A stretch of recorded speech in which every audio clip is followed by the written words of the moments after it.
to the protests that were witnessed right in the country yesterday, a lot of reactions have been elicited by various Kenyans. And here are among those sentiments by Kenyans all over the spectrum, because a lot was happening and there has been a lot of vandalism, particularly in various parts of the country, because we found that in our spot check, in our field, we've been able to see that there were a lot of guardrails that were removed in the whole fiasco yesterday, and a lot of buildings were also suffered damage. A lot of people were arrested in the whole demo that was happening within yesterday across the country in various regions. Areas such as Kisumu, here in Nairobi, the CBD was very much affected. And we have a collection of several of these reactions from Kenyans on how the whole thing fell out for them. That our supporters were going to destroy businesses in Nairobi, they were going to vandalize businesses in Nairobi.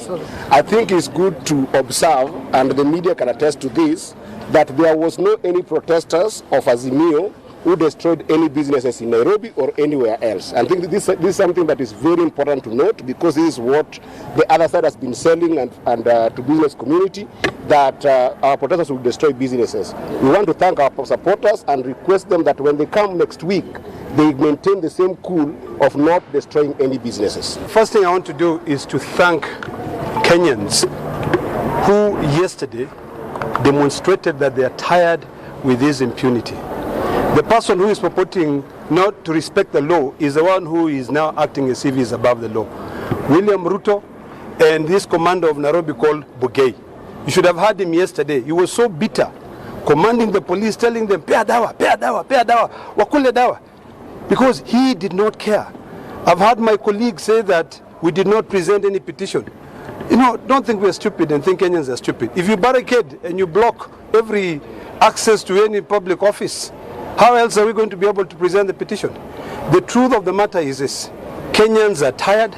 Kenyans demonstrated yesterday, and yesterday it was not only Azimio demonstrating.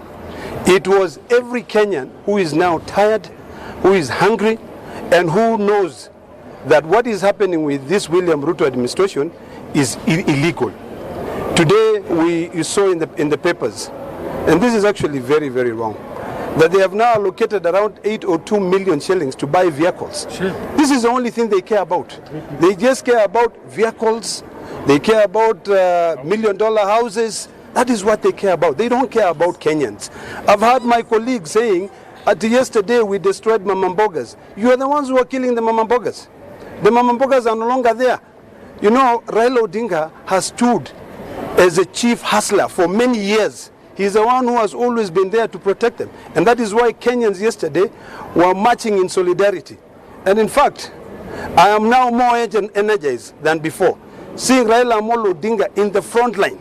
His car is the one which is in the front, walking in front, telling Kenyans, we are now tired of this illegality being perpetrated by the William Ruto administration, and we want to warn anyone who will continue threatening us. There are so many threats. They say they will kill us, they will do so many things.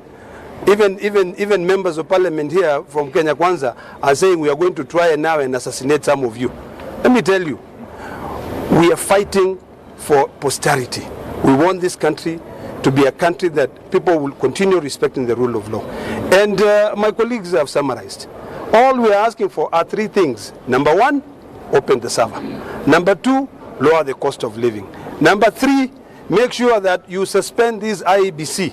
Those are very, basic demands. Meet those demands and then we move on. Sisi sote tuliangalia katika runinga. Je, kule South Africa tuliona polisi wakipigia watu tear gas. Tuliona polisi wakichapa wa Kenya. Waliachiwa maandamano yao kwa sababu ni right yao, wakafanya maandamano kwa haki. Lakini hapa Kenya ni kana kwamba ile katiba tulipitisha ama zile sheria, sasa mnakuja na sheria zenu ambazo sijui mnazipanga ama mnazichora na nani. Mimi nataka kusema, najua sasa you will intimidate us, you will threaten us, you will instill some fear in us, lakini sisi we are going to remain firm for this cause, for Kenyans. Tutasimama imara.